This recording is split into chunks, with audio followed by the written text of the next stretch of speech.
여러분 안녕하십니까. 스카우트 잼버리 대회에서 온열 질 환자가 속출하고 있는 가운데 어제 열린 개영식에서는 무더기로 탈진 증세를 보이는 환자들이 발생했습니다. 강훈 기자가 보도합니다.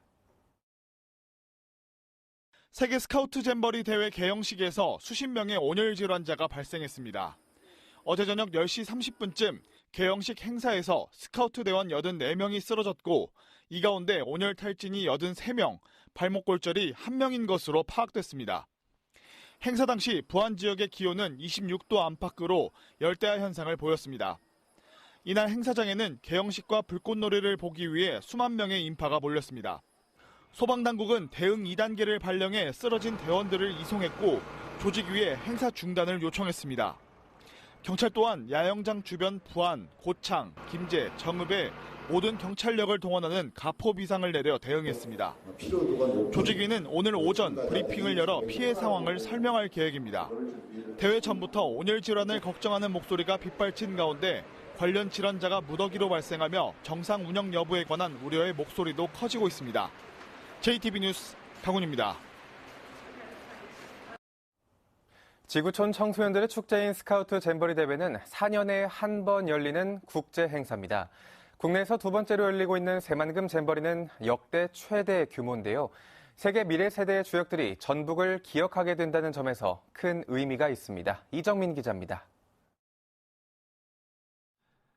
세계 최대의 청소년 국제 행사인 스카우트 잼버리. 야영장 부지는 8.8제곱킬로미터 규모로 서울 여의도 면적의 3배입니다. 참가자 수에서도 역대 최대 규모입니다. 지난 1991년 강원도 고성 대회 때보다 2배가량 많은 세계 158개 나라 4만 3천여 명이 전북을 방문합니다. 4,400여 명이 참가하는 영국을 비롯해 동남아시아의 작은 나라 브루나이, 전쟁의 아픔을 겪고 있는 우크라이나까지 모두 도전과 꿈을 향해 새만금으로 모여들었습니다. Really good news for all of the kids. And they then messaged all of the patrols in Ukraine and outside of Ukraine as well. 전북이 세계 청소년들이 도전 정신을 키우고 꿈을 펼치는 무대가 된다는 것은 큰 의미를 갖습니다. 스카우트의 그 모험 정신 이런 걸 바탕으로 해서 그 즐겁고 아주 유쾌한 그리고 마음껏 꿈을 펼칠 수 있는 그런 그 세계 잼버리가 되기를 기대합니다. 새만금 잼버리에선 100개가 넘는 프로그램과 전주 한옥마을 등 14개 시군의 문화자원을 연계한 프로그램도 마련됐습니다. 전북연구원은 이번 잼버리로 생산은 1,198억 원, 고용 1,098명, 부가가치 406억 원에 달하는 경제적 효과를 예상하고 있습니다. 지역에서 이제 소비가 될 경우 발생하는 경제적 효과가 가장 1차적인 효과가 될 것 같고요. 그다음에 그 잼버리 부지를 활용해서 여러 가지 캠핑 산업이나 아니면 청소년 교육 거점으로 새만금 잼버리를 통해 전북의 역사, 전통, 농경, 음식 문화가 미래 세대의 주역인 전 세계 청소년들에게 뚜렷하게 각인되는 무형적 효과도 기대되고 있습니다. JTB 뉴스 이정민입니다. 네, 오늘의 아침 신문 살펴보겠습니다. 먼저 전북일보입니다. 어제 개영식이 열린 새만금 세계 스카우트 잼버리 대회 화장실과 냉방시설 등이 열악하다는 불만이 나오고 있습니다. 운영위원들에게 제공하는 음식도 부실하다는 목소리도 나오고 있어 주최 측의 발빠른 대처가 필요해 보입니다. 전북 도민일보입니다. 전라북도 18개 상수도 정수장 가운데 내진 설계가 빠진 곳은 11개에 달하는 것으로 조사됐습니다. 지난 주말 장수의 규모 3.5의 지진이 발생한 이후로 지진 피해에 관한 경각심이 늘어나며 공공시설의 지진 설비를 보강해야 한다는 지적이 나옵니다. 전라일보입니다. 지난달 전북 지역의 소비자 물가지수는 111.09로 전월 대비 0.1% 상승한 것으로 집계됐습니다.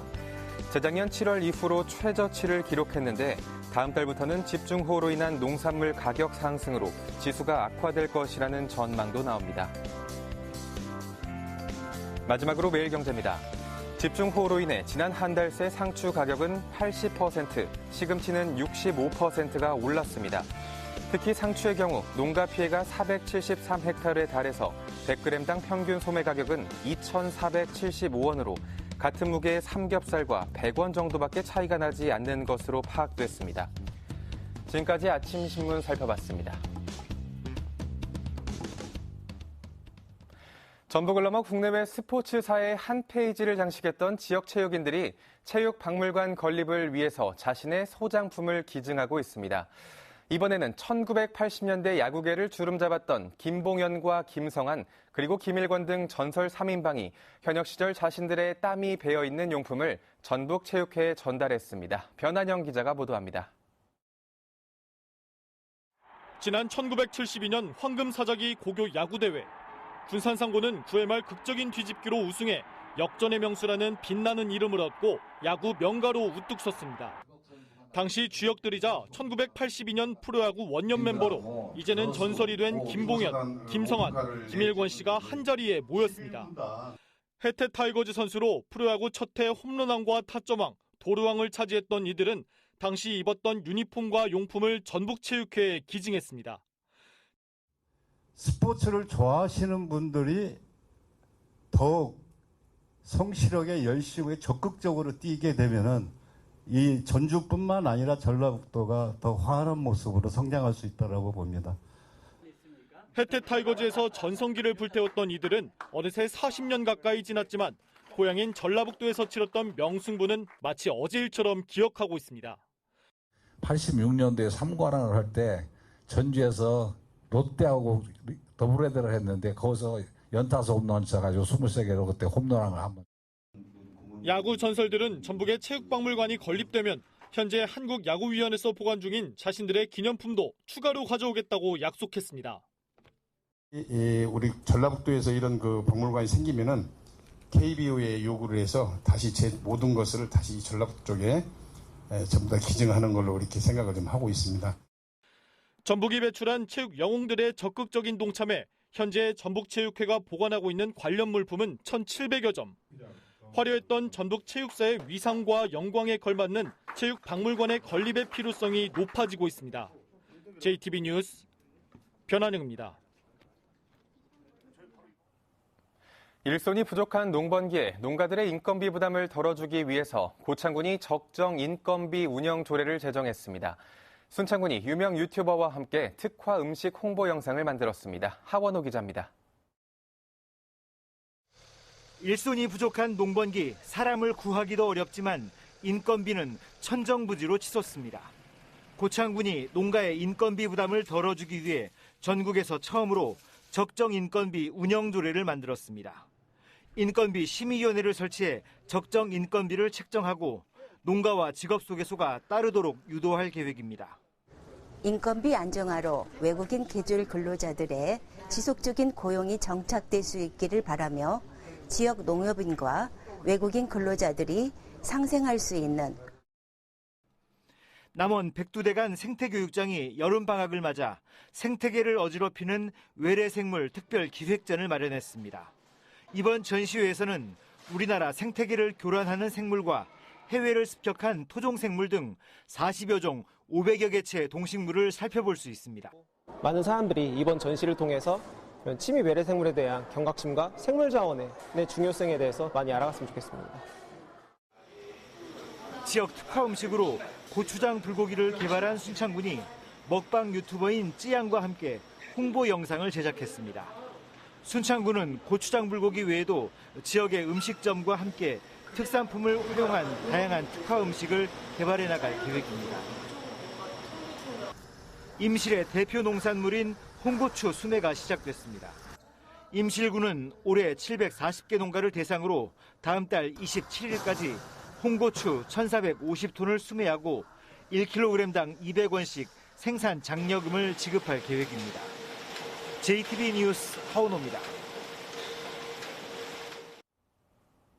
LS그룹이 새만금 국가산업단지에 1조 8,400억 원 규모의 2차 전지 소재 제조시설 건립을 위한 투자 협약을 체결했습니다. 투자 협약식에는 윤석열 대통령이 참석해 새만금 국가산단의 2차 전지 특화단지 지정 이후 첫 대규모 투자 유치를 축하했습니다. LS그룹은 올해 안에 새만금 산단 5공구에 공장을 착공하고 직원 1,450여 명을 신규로 채용할 계획입니다. 이번 투자로 황산 니켈과 전구체 그리고 양극재로 이어지는 공급망을 순수 국내 기술로 구현해서 배터리 산업의 성장을 이끌 것으로 기대됩니다. 장수군 계남면에 있는 침령산성이 국가지정문화재 사적으로 지정됐습니다. 문화재청은 침령산성이 백제와 신라의 요충지였고 출토 유물을 통해 당시 치열한 권력 변화를 알 수 있어서 역사적, 학술적 가치가 뛰어나다고 밝혔습니다. 둘레 497m의 침령산성 안에서는 집수시설과 항아리 그리고 사발 조각 등이 발굴됐습니다. 농림축산식품부가 조류 인플루엔자 AI 항원이 나와서 회수와 폐기 명령을 내린 반려동물 사료 제품 구매자가 전북에도 5명이 있다고 밝혔습니다. 이들에게는 회수 절차가 안내되고 수거는 지자체나 업체가 할 예정입니다. 농식품부는 해당 사료가 있는 서울의 동물보호소 고양이가 고병원성 AI에 감염된 사실을 확인하고 감염 경로를 조사하고 있습니다.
JTB 아침 뉴스를 마칩니다. 고맙습니다.